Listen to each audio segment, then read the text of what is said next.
Only you can say what no man can say.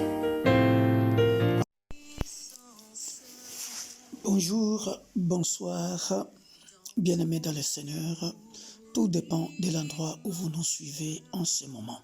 Je suis votre humble serviteur, le pasteur Victor Makonda de l'Église universelle de Dieu, l'Église pour tous. Aujourd'hui, nous allons parler de notre 62e leçon sur le millénium.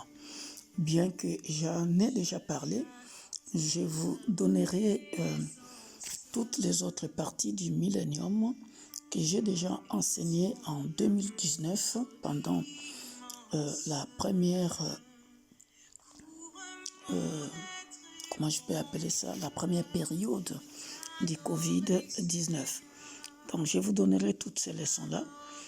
Alors ici, dans notre 62e leçon, dans l'école du ministère, puisque le millénium fait partie de la seconde venue de Jésus-Christ, donc je fais un peu le résumé du millénium.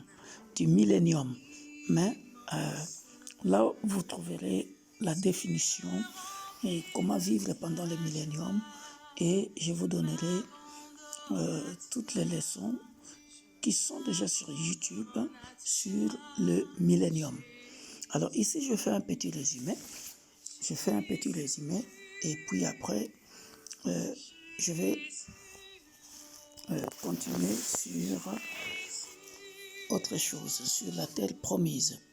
Et tout ça, j'en ai parlé déjà dans toutes les leçons qui sont dans nos vidéos. Mais avant cela, nous allons prier. Tendre Père, nous te rendons grâce, nous te bénissons. Glorifie ton Saint-Nom dans cet enseignement sur le millénium que je vais résumer. Cher ami Saint-Esprit, viens et enseignons ensemble, car c'est toi le meilleur enseignant. J'aimerais toujours dépendre de toi. Selon qu'il est écrit, le Saint-Esprit vous enseignera. Voilà pourquoi je fais appel à toi, cher ami Saint-Esprit, pour nourrir le peuple que tu m'as donné avant de les ordonner, les disciples de l'Église universelle de Dieu. Et ces leçons peuvent aussi enrichir l'Église corps de Christ. Merci, cher ami Saint-Esprit, dans le puissant et glorieux de notre Sauveur et Seigneur Jésus-Christ, nous disons Amen. Donc, bien-aimés dans le Seigneur, comme je l'ai toujours dit, les objectifs de ces leçons, c'est pour former des disciples avant de les lancer dans leur ministère. Parce que nous voulons tout simplement éviter des bavures dans l'Église corps de Christ. Alléluia. Merci, cher ami Saint-Esprit.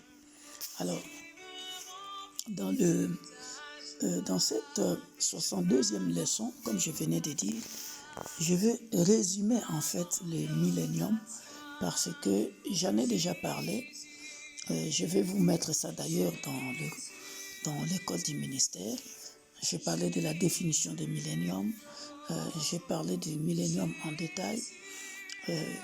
Comment nous vivrons, comment Jésus-Christ reviendra, et ainsi de suite. Et comment se passera le jugement. J'ai parlé de la tribulation, la grande tribulation, tout ça selon Daniel, Daniel chapitre 12. Mais ici, si vous le voulez, je vais commencer par les premiers 75 jours et selon Daniel chapitre 12. Après, nous allons parler des événements inclus dans le millénium et nous parlerons du temple du millénium et puis nous nous arrêterons là. Voilà. Et après, je parlerai de la terre promise et ainsi de suite par la grâce de Dieu. À chaque fois, je ne ferai que des résumés, des petits résumés, parce que c'est un cours que j'ai déjà donné. J'irai chercher toutes ces vidéos pour vous mettre ça dans l'école des ministères. Et ceux qui ont envie de comprendre comment enseigner les milléniums, ils suivront ça et ils prendront des notes.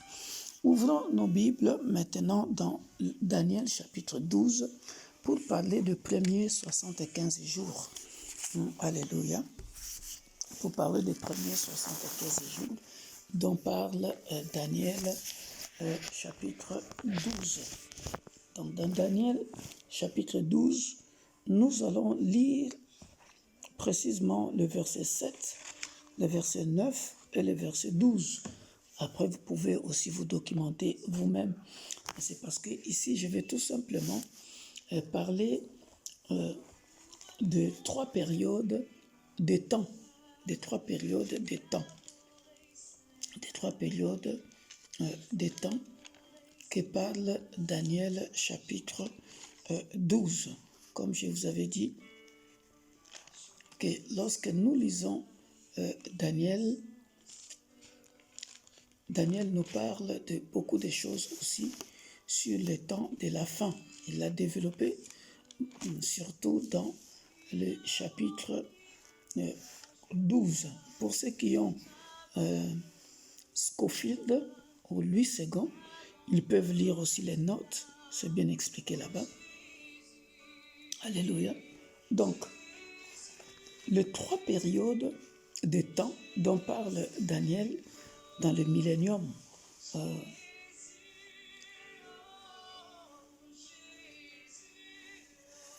parle d'abord du premier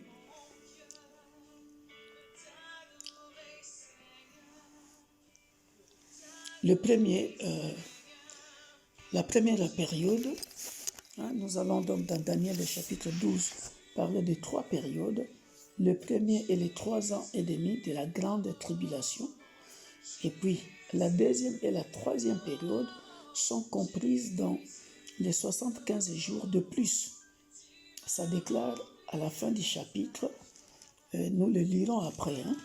Nous le lirons après. Je l'ai déjà dit d'ailleurs dans les cours qui sont dans mes vidéos sur le millénium. Bon, comme je vous ai dit, je suis en train de résumer. Je ne vais pas survoler, je vais quand même bien l'expliquer, même si je l'ai déjà enseigné. Donc ça déclare ceci à la fin du chapitre 12. D'ailleurs, lorsque nous lisons ça, la Bible dit ceci: depuis le temps où cessera le sacrifice perpétuel et où sera dressée l'abomination du dévastateur, il y aura 1290 jours. Heureux celui qui attendra et qui arrivera jusqu'à 1335 jours. Alléluia. Ceci fait par les calculs de l'ordinateur 75 jours après le second avènement de notre Sauveur et Seigneur Jésus-Christ. Alléluia. Donc, je voulais un peu expliquer les 75 jours de Daniel, parce que beaucoup de gens ne comprennent pas ça. Beaucoup de gens ne comprennent pas ça. Donc, lorsqu'on parle des 75 jours de Daniel, c'est divisé en trois parties, en trois périodes de temps. Donc, la première période, nous le lisons dans Daniel chapitre 12, au verset 7. On peut le commencer d'ailleurs à partir de verset 4. Toi, Daniel, tiens secrète ces paroles et celles des livres jusqu'au temps de la fin. Plusieurs alors les liront et la connaissance augmentera. Ce sont les caractéristiques de la première période de 75 jours. Et moi, Daniel, je regardais et voici 2 autres hommes se tenaient debout, l'un en deçà du bord du fleuve et l'autre au-delà du bord du fleuve. L'un d'eux dit à l'homme vêtu de lin qui se tenait au-dessus des eaux du fleuve. Quand sera la fin de ces prodiges? Le verset 7 continue à expliquer donc la première période de ces 75 jours. Et j'entendis l'homme vêtu de lin qui se tenait au-dessus des eaux du fleuve. Il leva vers les cieux sa main droite et sa main gauche, et il jura par celui qui vit éternellement, c'est-à-dire Jésus-Christ, que ce sera dans un temps, des temps et la moitié d'un temps. Vous voyez pourquoi j'ai dit 3 périodes. Donc ça sera dans un temps, des temps et la moitié d'un temps, et que toutes ces choses finiront quand la force du peuple saint sera entièrement brisée. Voilà, le 7e verset explique bien que la première période de 75 jours est les 3 ans et demi de la grande tribulation. N'oublions pas que le chapitre 12 de Daniel parle de la grande tribulation.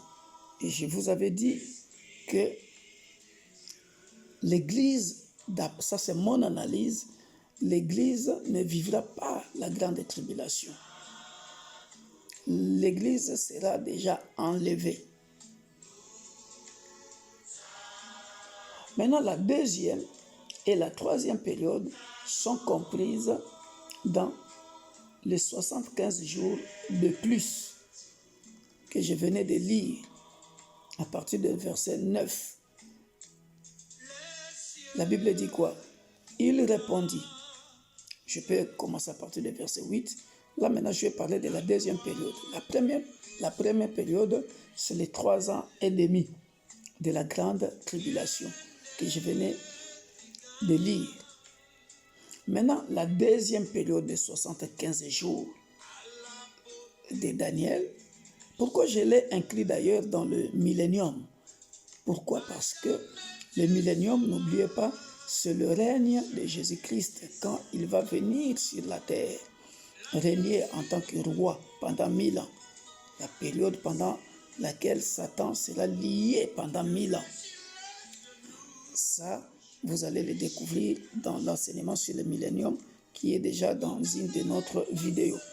Mais je n'avais pas expliqué les 75 jours de Daniel. Voilà pourquoi j'ai commencé par faire ce résumé-là pour que chaque étudiant de l'Église universelle de Dieu, l'Église pour tous, soit capable d'expliquer les 75 jours de Daniel.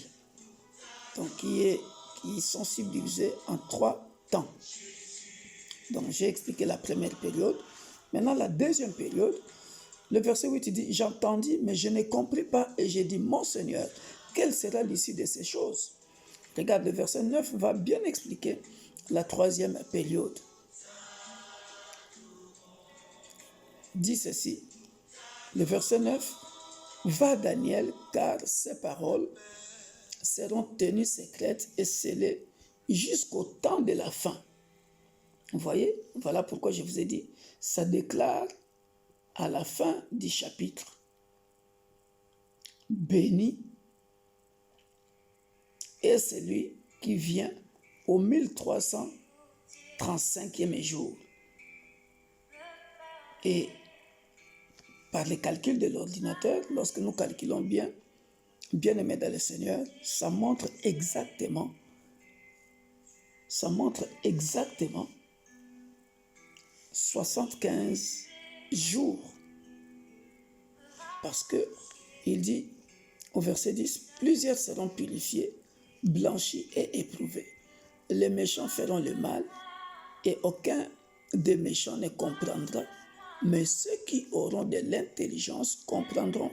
Je l'ai déjà expliqué dans le millénium, dans notre vidéo. Donc c'est pour dire, bien aimé dans le Seigneur, que le verset 12 que je venais de lire, qui nous dit, heureux c'est lui qui atteindra et qui arrivera jusqu'à 1335 jours.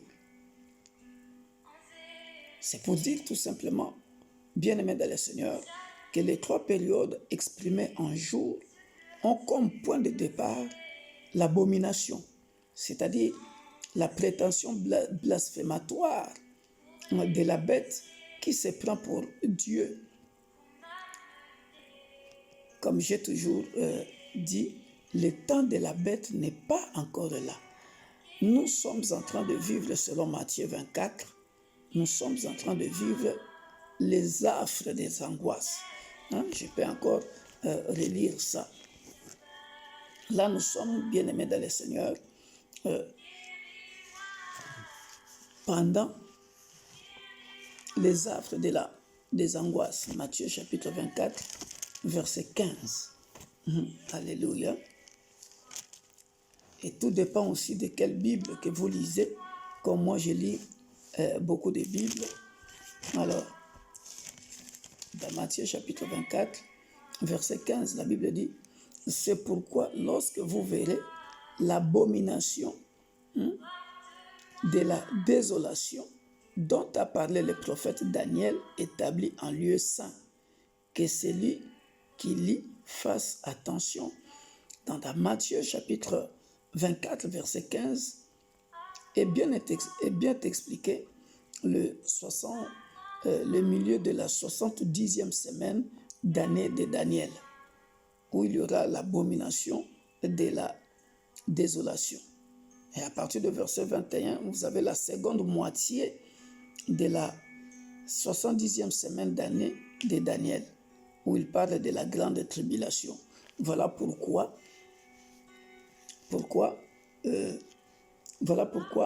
bien-aimés dans le Seigneur, ici, j'explique bien. Il y aura la première période de 1260 jours qui s'achève par la destruction de la bête. Elle correspond à la grande tribulation, selon Daniel chapitre 12, verset 4, que je venais de lire. Après, il y aura une deuxième période de 1290 jours, partant aussi de l'abomination, mais comptant un mois de plus. C'est ce qui est marqué dans Daniel chapitre 12, verset 11, que je lisais.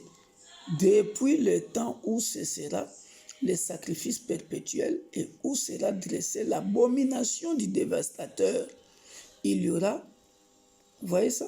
Il y aura 1290 jours. Soulignez ça. Voilà. Et après, il y aura une troisième période de 1335 jours, c'est-à-dire 45 jours supplémentaires, qui aboutit à la promesse du verset 12, qui dit « Heureux », Daniel chapitre 12, verset 12, qui dit « Heureux celui qui atteindra et qui arrivera jusqu'à 1335 jours. » Vous voyez ça? Ça, c'est maintenant la troisième période de 75 jours de Daniel. En fait, je suis en train de nous expliquer comment se passera les 70 semaines dont a parlé Daniel dans Matthieu chapitre 24. À partir de verset 4 jusqu'à verset 28 de Matthieu 24. Et après maintenant, il y aura maintenant le retour du roi sur la terre, à partir de verset 29 de Matthieu 24. Tout ça, je l'ai déjà expliqué, mais je suis en train de nous rappeler ça tout simplement. Voilà, donc la troisième période est donc la période de 1335 jours que nous venons de lire, qui aboutit à la promesse du verset 12. Le texte ne précise pas la nature des événements de ces 75 jours, séparant la fin de la grande tribulation de la pleine bénédiction promise au verset 12. Mais l'explication peut être recherchée dans ce qui se passera immédiatement après la bataille d'Armageddon dans Apocalypse chapitre 16, à la fin de 1260 1260 jours, la bête sera prise, les chocs de la pierre détachés sans le secours d'aucune main. Après, il y aura la destruction de sa domination mondiale, c'est-à-dire la destruction de la bête. À ce moment-là, on peut supposer que le champ de bataille sera encore rempli de la statue que le vent devra emporter avant que la pleine bénédiction puisse se manifester, tel qu'il est marqué dans Daniel chapitre 2, verset 35. Et puis je vais parler aussi de la bataille d'Armageddon. Nous voyons la tête de la bête ici, dans Daniel chapitre 2, verset 35. Alors le fer, l'argile, pour bien comprendre ça, on peut commencer à partir du verset 31, comment Daniel est en train de décrire les songes du roi, où il dit: « Ô roi, tu regardais et tu voyais une grande statue. Cette statue était immense et d'une splendeur extraordinaire. Elle était debout devant toi et son aspect était terrible. La tête de cette statue était d'or pur, sa poitrine et ses bras étaient d'argent, son ventre et ses cuisses étaient de reins, ses jambes de fer. » Ça, c'est la description de la tête de la bête, comment ça sera. Voilà, tu regardais lorsqu'une pierre se détacha sans le secours d'aucune main, frappa le pied de fer et d'argile de la statue et les mit en pièces. Alors le fer, l'argile, le rein, l'argent et l'or furent brisés ensemble et devinrent comme la balle qui s'échappe d'une aire en été, le vent les emportant et nulle trace n'en fut retrouvée. Vous voyez, mais la pierre qui avait frappé la statue devint une grande montagne et remplit toute la terre. Donc c'est de ça, bien aimé dans le Seigneur, la destruction, bien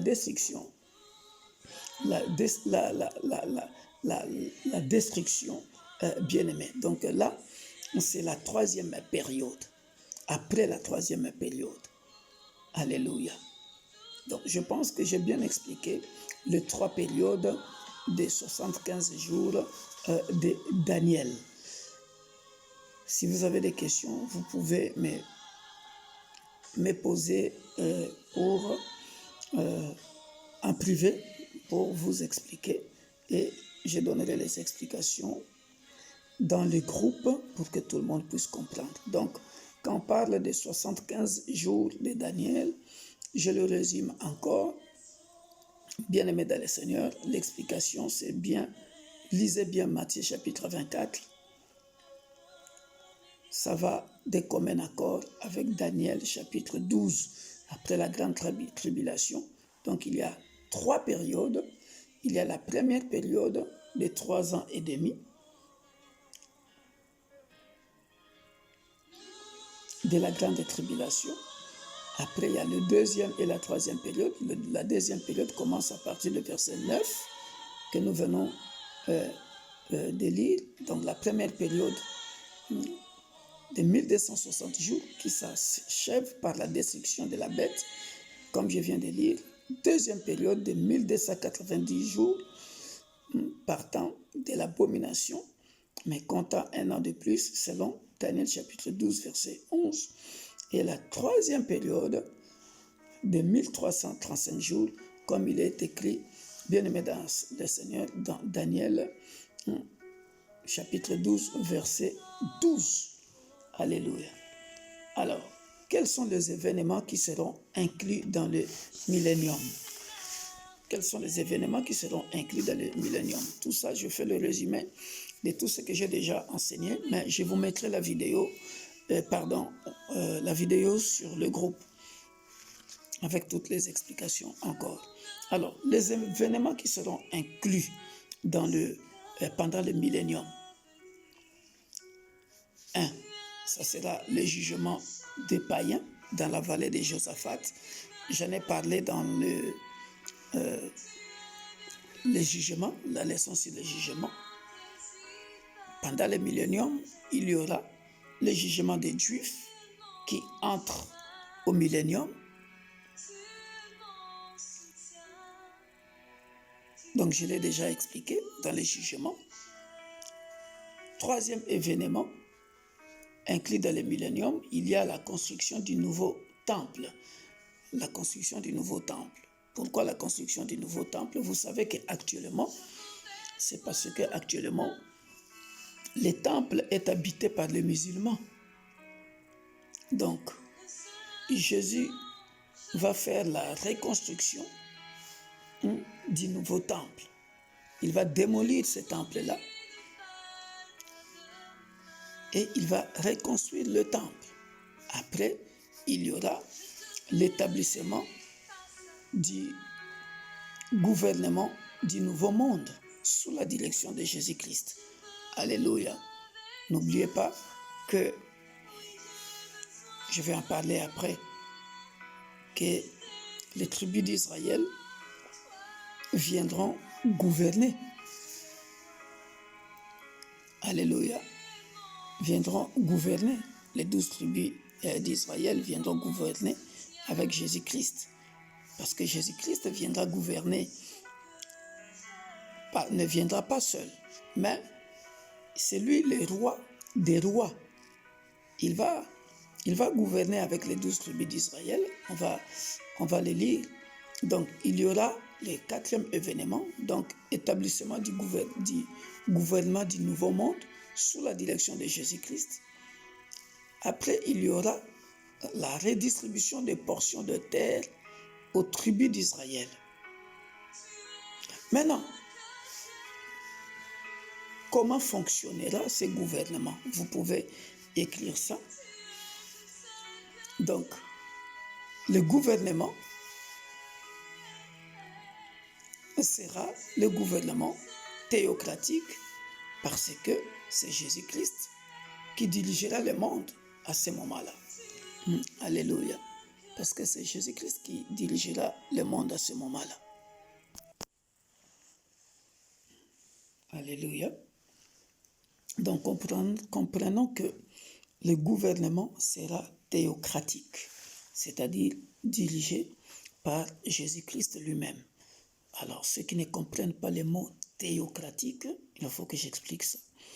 Alors, le mot théocratique veut dire tout simplement que c'est une société où l'autorité politique a une assise d'ordre divin et où le détenteur du pouvoir est, c'est-à-dire Dieu lui-même, c'est-à-dire Jésus lui-même. Donc, dans un état théocratique pur, la loi civile et la loi religieuse sont confondues. Pourquoi? Parce que ici, dans la théocratie, bien-aimés dans le Seigneur, sont les lois religieuses qui dirigent dans la théocratie. Voilà. Donc, c'est une société dans laquelle le gouvernement est exercé par l'autorité religieuse. Donc, je tenais à vous dire ça pour que vous sachiez ce que c'est la théocratie. Alléluia. Après, il y aura les 12 apôtres régneront sur les 12 tribus d'Israël. Nous avons ça dans Matthieu chapitre 19 au verset 28. Le verset 28 nous dit ceci.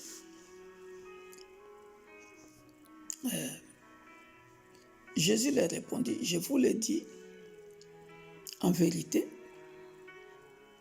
quand le Fils de l'homme, au renouvellement de toutes choses, sera assis sur le trône de sa gloire, vous qui m'avez suivi, vous serez de même assis sur 12 trônes et vous jugerez les 12 tribus d'Israël. Soulignez bien ça. Donc, vous voyez, donc ici, les apôtres sont récompensés maintenant dans les royaumes à venir. Quel est ce royaume à venir? C'est pendant le millénium, quand Jésus-Christ vient régner sur la terre. Voilà pourquoi vous verrez que dans cette vidéo où j'enseigne sur le millénium, le titre de ce message-là, j'ai dit le millénium une réalité. Pourquoi je dis une réalité? Parce que pour moi, c'est vrai, nous vivrons ça. Parce qu'il y a beaucoup d'hommes de Dieu et beaucoup d'églises qui ne croient pas au millénium.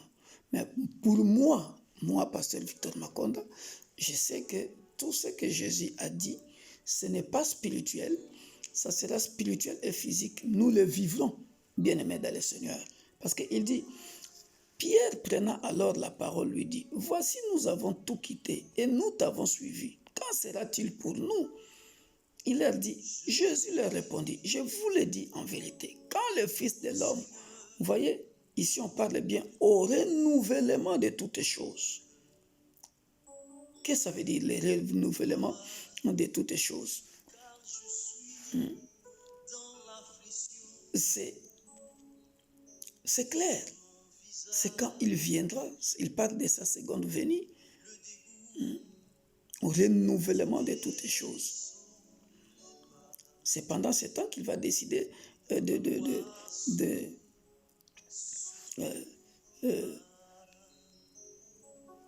la nouvelle Jérusalem, parce qu'il est venu régner maintenant. Il détruit les temples, il renouvelle tout sur la terre. Parce que lui, il ne va pas atterrir sur une terre souillée, il doit tout démolir.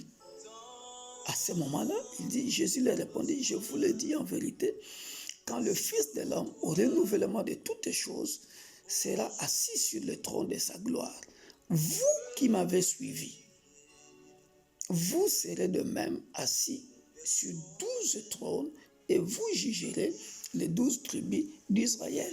Donc ici, bien-aimé dans le Seigneur, Jésus-Christ sera le roi, il sera lui-même le premier juge, c'est-à-dire le juge suprême, et il jugera, il régnera avec les 12 apôtres. Oh, que c'est beau, bien-aimé dans le Seigneur. Et puis, les saints ressuscités, nous autres là, dirigerons le gouvernement du monde pour Jésus. Je ne sais pas quel poste que j'occuperai à ce moment-là. Tu seras peut-être ministre dans le gouvernement céleste, parce que les saints dirigeront le gouvernement du monde pour Jésus. Alléluia. Alléluia. Ça, j'en ai parlé dans la vidéo. Gloire au Seigneur. Maintenant, les caractéristiques du millénium. Alors, écrivez ça comme grand titre, les caractéristiques du millénium, parce que nous sommes en train de parler du millénium. Comme je vous ai dit, j'ai déjà enseigné ça, mais je fais un résumé et puis je vous donnerai quand même, j'irai chercher la vidéo que j'ai prêchée sur YouTube, sur le millénium, il y a 2 ans. Je vais vous mettre ça pour vous documenter encore là-bas. Alors, je suis en train de résumer. Alors, les caractéristiques du millénium. 1. Jérusalem deviendra le centre de toute direction terrestre avec un nouveau nom, Jéhovah Shammah, qui veut dire le Seigneur est là. Ça, nous le lirons dans Ézéchiel chapitre 48, verset 35. Ézéchiel chapitre 48 au verset 35. La Bible dit ceci.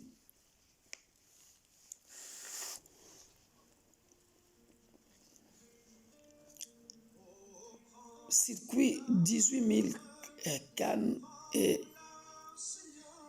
dès ce jour, le nom de la ville sera l'Éternel est ici.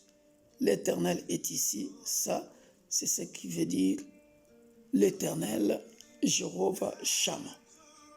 Jéhovah Shammah, l'Éternel est ici. Jéhovah Shammah. Même pour une bonne compréhension, vous pouvez commencer la lecture à partir de verset 30. Le ville et ses portes, c'est-à-dire la ville de Nouvelle Jérusalem. La Bible dit, voici les issues de la ville. Du côté septentrional, 4500 cannes. Et les portes de la ville d'après les noms des tribus d'Israël, 3 portes au nord de la porte de Ruben, une la porte de Juda, une la porte de Lévi, une. Du côté oriental, ça c'est la description de la ville, comment elle sera quand Jésus reviendra pendant le règne du millénaire. Alléluia. Vous pouvez le lire, bien-aimés dans le Seigneur. On est en train de nous décrire la ville. Tout est marqué en fait dans la Bible. Il est question de lire et croire à ça, selon Hébreux chapitre 11, qui nous parle de la foi. C'est par la foi que nous croyons en tout ça. Donc pour moi, le millénium est une réalité parce que tout est décrit dans la Bible. Même comment la ville sera construite. C'est décrit dans le livre d'Apocalypse, comment cette ville sera. Nous pouvons le lire, mais c'est parce que je suis en train de faire le résumé. Sinon, nous pouvons le lire et décrire comment sera cette ville-là dans le livre de l'Apocalypse, bien-aimé dans le Seigneur. Comment seront les routes. C'est bien décrit. C'est bien décrit, bien-aimé dans le Seigneur. Et Ézéchiel 48, n'oubliez pas que Ézéchiel, lui aussi, a eu beaucoup de visions sur la description. Alléluia.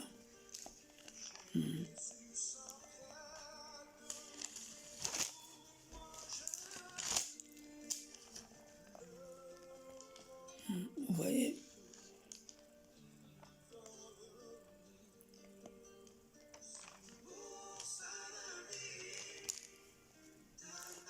Alors, je suis en train de chercher la description de la nouvelle ville, comment elle sera.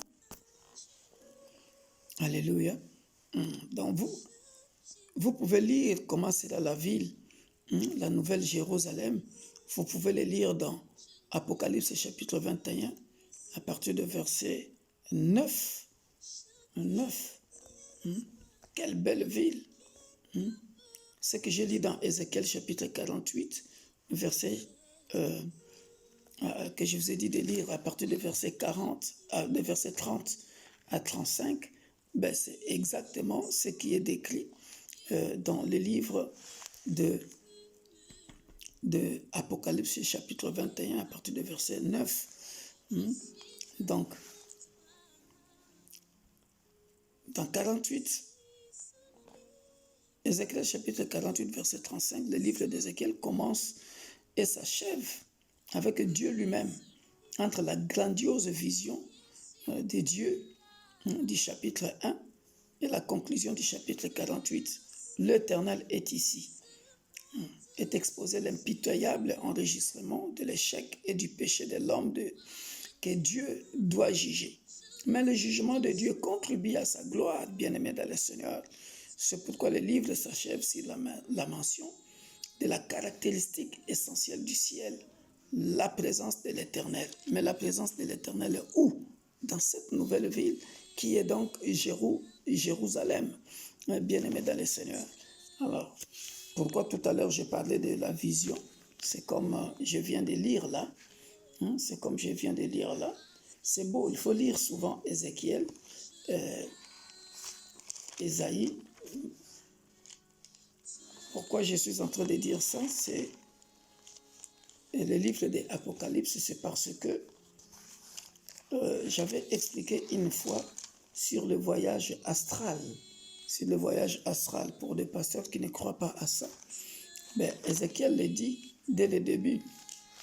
Il dit, à partir du chapitre 1, il dit aussi comme Jean, la 3e année, le 5e jour du 4e mois, comme j'étais parmi les captifs du fleuve de Kébar, les cieux s'ouvrirent et j'eus de visions divines.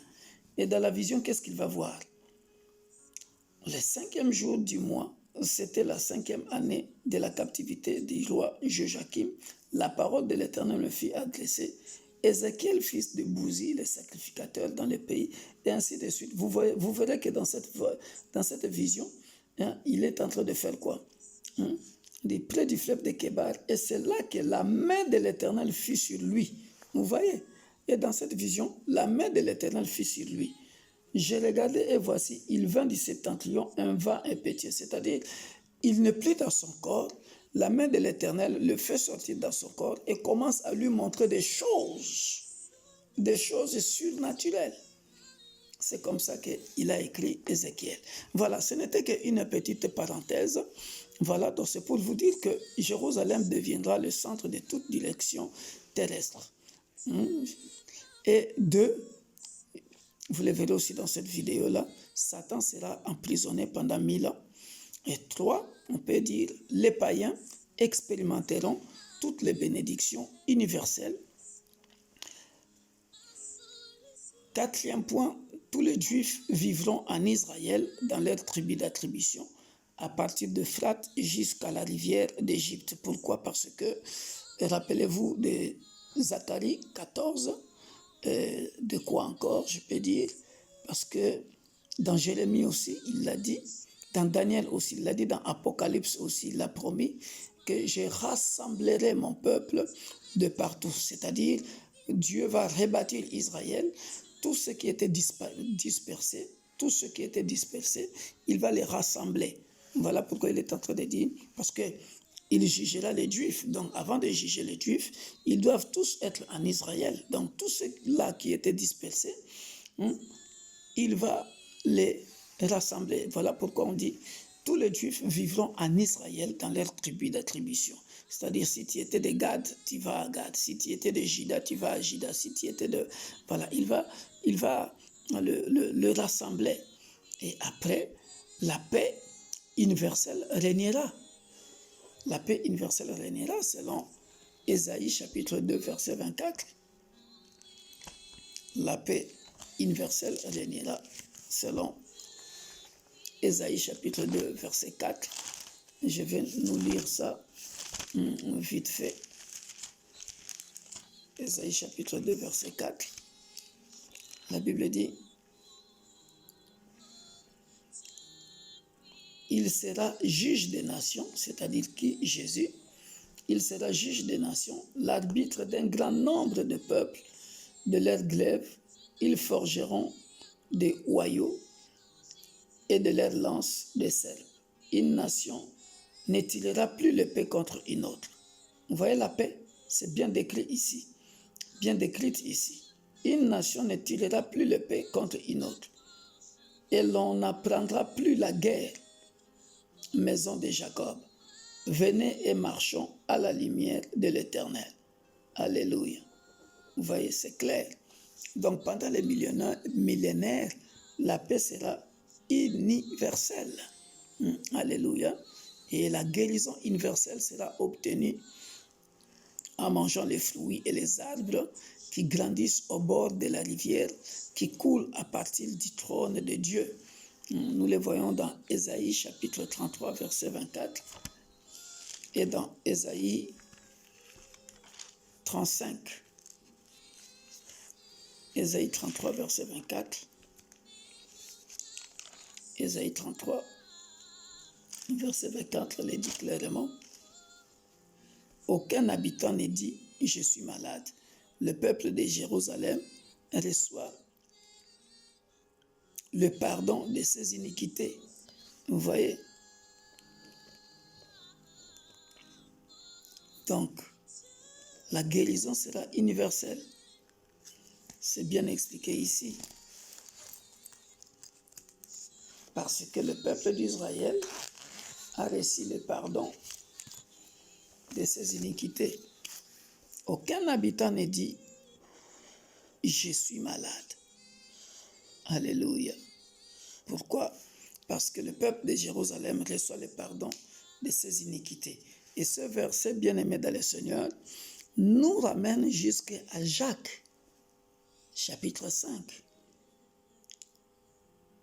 le verset 17, 16, 17, 18. Pour être guéri, on dit quoi? Pardonnez-vous vos péchés les uns et les autres. Alléluia. Et priez les uns pour les autres, et la personne sera guérie. Dans Ésaïe chapitre 35, versets 3 à 6, c'est bien écrit aussi, fortifiez les mains languissantes et affermissez les genoux qui chancellent. Dites à ceux qui ont le cœur troublé, prenez courage, ne craignez point, voici votre Dieu. La vengeance viendra, la rétribution de Dieu, il viendra lui-même et vous sauvera. Alors s'ouvriront les yeux des aveugles et ainsi de suite. Alléluia. En tout cas, je vais vite parce que ce ne sont que des résumés. Alors, une autre caractéristique, la vie humaine sera prolongée. Ça, c'est la 7e caractéristique. Vous pouvez écrire ça du millénium. La vie humaine sera prolongée. Ésaïe, chapitre 65, au verset 20, la Bible dit, « Il n'y aura plus ni enfant, ni vieillard qui n'accomplissent leur jour, car celui qui mourra à 100 ans sera jeune, et le pécheur âgé de 100 ans sera maudit. » Alléluia. Donc, il n'y aura ni enfant, ni vieillard. Pourquoi? Parce que nos jours sont prolongés. Là, on commence à sentir le goût de la vie éternelle. Car celui qui mourra à 100 ans sera jeune. Alléluia. Et le pécheur âgé de 100 ans sera maudit. Donc, pendant le millénium, le nombre de jours de la vie humaine sera prolongé, selon Ésaïe, chapitre 65, verset 20. Il y aura l'augmentation de la lumière. La lumière du soleil sera 7 fois augmentée et la lumière de la ligne sera comme celle de la journée d'aujourd'hui. Et d'ailleurs, une des caractéristiques, lorsque vous lisez Apocalypse chapitre 21, la Bible dit quoi? La Bible dit que la ville sera éclairée. La gloire de Dieu suffira pour éclairer. La ville n'a besoin, Apocalypse chapitre 22, chapitre 21, verset 23. La ville n'a besoin ni du soleil, ni de la lune pour l'éclairer, car la gloire de Dieu l'éclaire et l'agneau est son flambeau. Waouh! Et là, c'est vraiment la fin. Mais pendant le millénium, on dit dans Ésaïe chapitre 30 que la lumière, au verset 26, la Bible dit, la lumière de la ligne sera comme la lumière du soleil. Et la lumière du soleil sera 7 fois plus grande. Je l'ai déjà enseigné. Et lorsque l'Éternel bandera la blessure de son peuple et qu'il guérira la plaie de ses coups. Alléluia. Même les animaux vivront longtemps. Même les animaux vivront longtemps. Alléluia. Même les animaux vivront longtemps, selon Ésaïe chapitre 30 et Ésaïe chapitre 60, versets 18 à 22. Ce ne sont que des résumés, des rappels. La Bible dit, ton soleil, à partir du verset 18, on n'entendra plus parler de violence dans ton pays, ni ravage et des ruines dans ton territoire.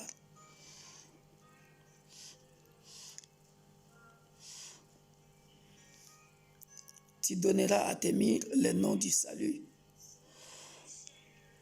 Ce ne sera plus le soleil qui te servira de lumière pendant les jours, ni la lune qui t'éclairera de sa lueur, mais l'Éternel sera ta lumière à toujours. Voilà. Tout ça, c'est ce que je disais aussi par rapport. Ton Dieu sera ta gloire, ton soleil ne se couchera plus et ta lune ne s'obscurcira plus, car l'Éternel sera ta lumière à toujours.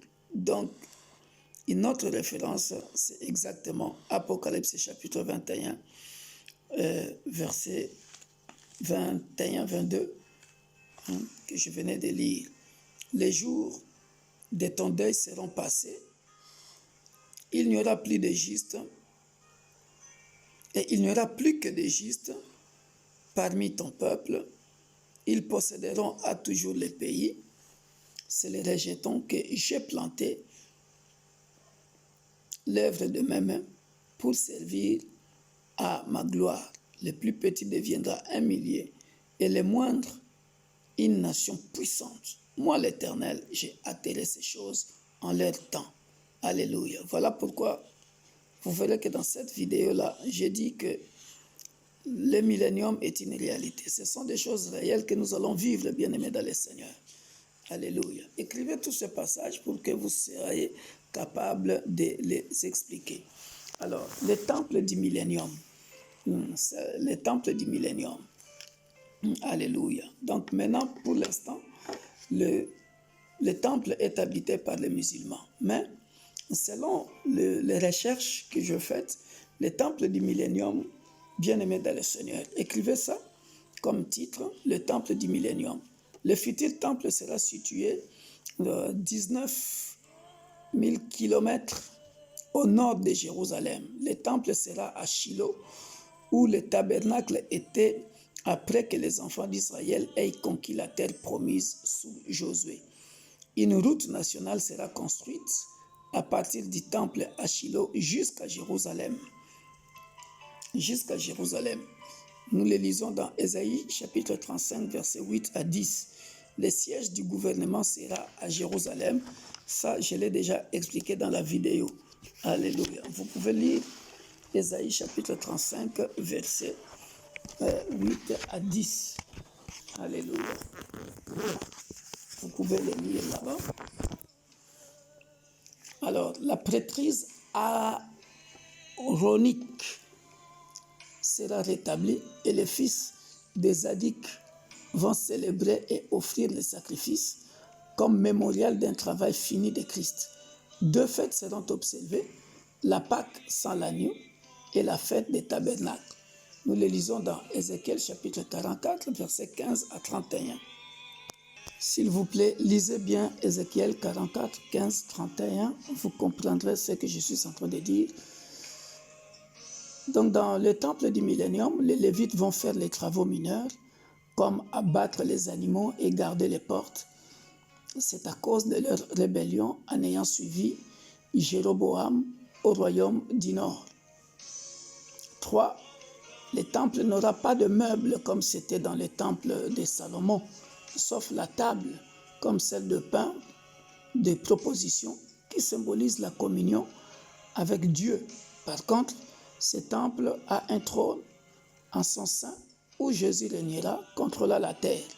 Ça, c'est bien décrit dans Ézéchiel chapitre 43, verset 7. Lisez bien ça, bien-aimés dans le Seigneur, c'est bien écrit. J'entendis quelqu'un qui me parlait depuis la maison et un homme qui se tenait près de moi. Il me dit, fils de l'homme, c'est ici le lieu de mon trône, le lieu où je poserai la plante de mes pieds. J'y habiterai éternellement au milieu des enfants d'Israël.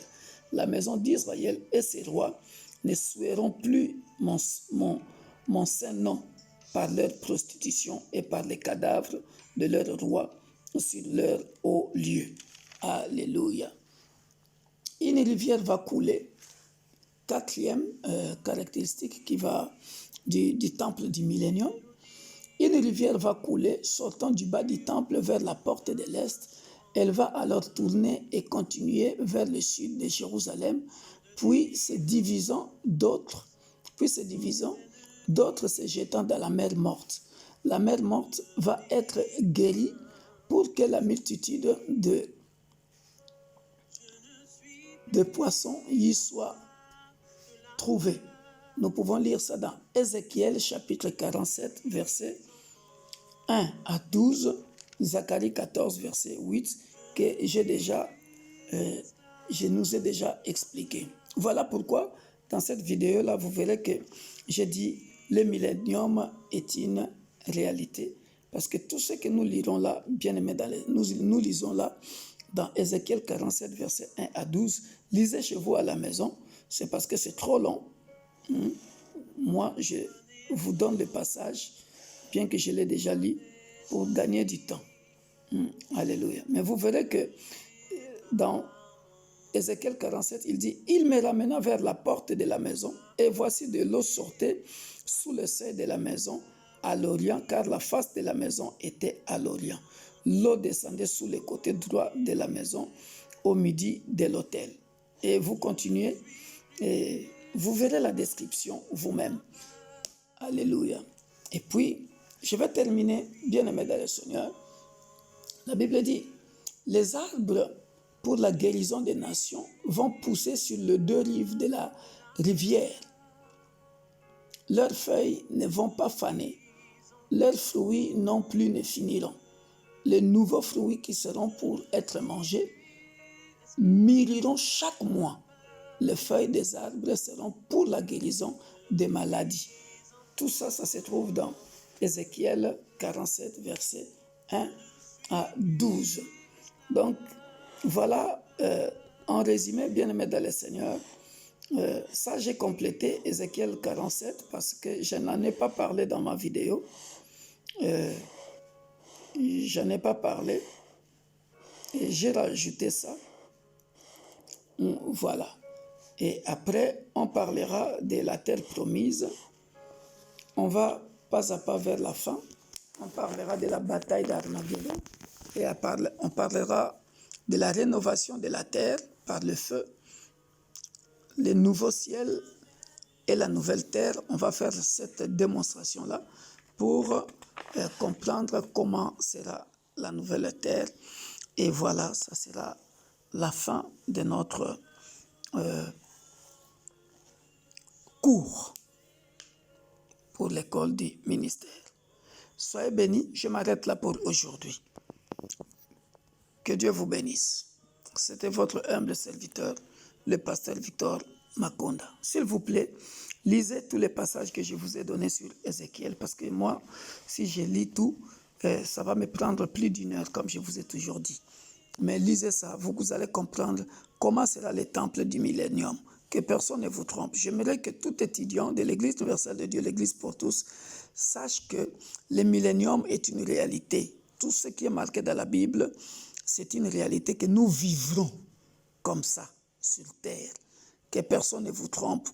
Parce que beaucoup de gens ne croient pas au millénium. Mais moi, je crois à ça. Sinon, pourquoi parler de la seconde venue de Jésus-Christ? Il vient faire quoi? Il vient régner sur la terre. Et pourquoi quand on parle de son règne sur la terre, vous ne croyez pas? Alors, arrêtons de parler de la seconde venue de Jésus-Christ. Il viendra, il reviendra, c'est une réalité. Et c'est là que je veux expliquer aux gens que Jésus-Christ vivra avec nous pendant 1000 ans sur la terre. Beaucoup de gens pensent qu'on ira au ciel. Je vais expliquer tout ça. Vous verrez, je vais expliquer la nouvelle terre, la terre promise, je vais expliquer ça. Soyez bénis au nom puissant de Jésus. Amen.